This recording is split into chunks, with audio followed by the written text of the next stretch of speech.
வணக்கம் மக்களே, சற்றுமுன் கிடைத்த தகவல் ஒன்றை பார்க்க போகிறோம். விக்கிரவாண்டி இடைத்தேர்தலில் அதிமுக போட்டியிடவில்லை, எடப்பாடி பழனிசாமி அறிவிப்பு. திடீர் தகவல். இந்த ஒரு தகவலை பற்றி தான் நாம் பார்க்க போகிறோம். இதுபோன்று அதிமுகவின் அரசியல் சார்ந்த தகவல்களை தெரிந்து கொள்ள நம்மளுடைய சேனலை சப்ஸ்கிரைப் செய்து வைத்துக் கொள்ளுங்கள் மக்களே. தற்பொழுது விக்கிரவாண்டி இடைத்தேர்தலை புறக்கணிக்க போவதாக அதிமுக தலைமை கழகம் அறிக்கை வெளியிட்டுள்ளது.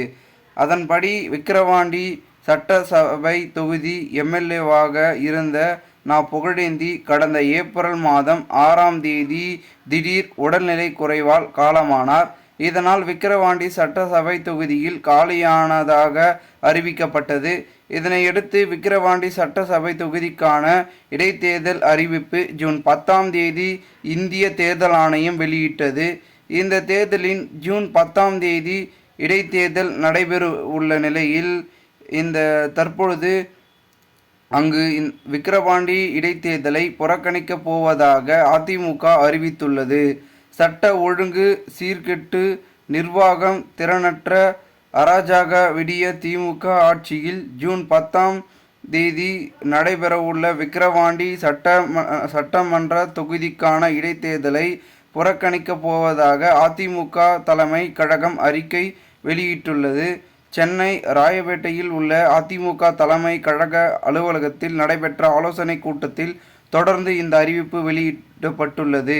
விக்கிரவாண்டி தொகுதியில் சட்டசபை இடைத்தேர்தலில் திமுக சார்பில் வேட்பாளராக அன்னியூர் சிவா அறிவிக்கப்பட்டுள்ளார். பாஜக தலைமையில் தேசிய ஜனநாயக கூட்டணி சார்பில் பாமக போட்டியிடும் என நேற்று ஜூன் 14ஆம் தேதி அதாவது தமிழ்நாடு பாஜக மாநில தலைவர் அண்ணாமலை அவர்கள் அறிவித்திருந்தார். அந்த நிலையில் பாமக வேட்பாளராக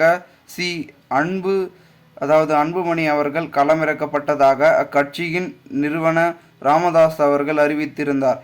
இந்த நிலையில் விக்கிரவாண்டி இடைத்தேர்தலில் புறக்கணிக்கப் போவதாக அதிமுக அறிவித்த நிலைமையில் பெரும் பரபரப்பையும் விறுவிறுப்பையும் தமிழகத்தில் அதிமுகவின் தொண்டர்களையும் அதிமுகவின் சார்ந்த புள்ளிகளுக்கும் ஏற்பட்டிருக்கிறது. இந்த ஒரு சூழ்நிலையில் இந்த ஒரு தகவல் மிகப்பெரிய அளவில் பேசும் பொருளாக மாறியிருக்கிறது. ஏன் அதிமுக தற்பொழுது இந்த ஒரு தேர்தலை புறக்கணிக்கிறது? இதுபோன்று எந்த ஒரு தேர்தலையும் புறக்கணிக்காத இருந்த அதிமுக கட்சி இந்த ஒரு தேர்தலை புறக்கணிக்காத காரணம் என்ன?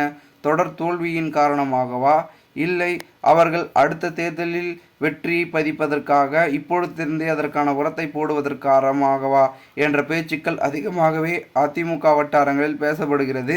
ஆகையால் பொறுத்திருந்து பார்ப்போம் என்ன நடக்கிறது என்பதனை. மேலும் இந்த ஒரு தகவலை குறித்த பொதுமக்கள் உங்களுடைய கருத்துக்களை கமெண்ட் மூலமாக தெரிவிங்கள். நன்றி, வணக்கம்.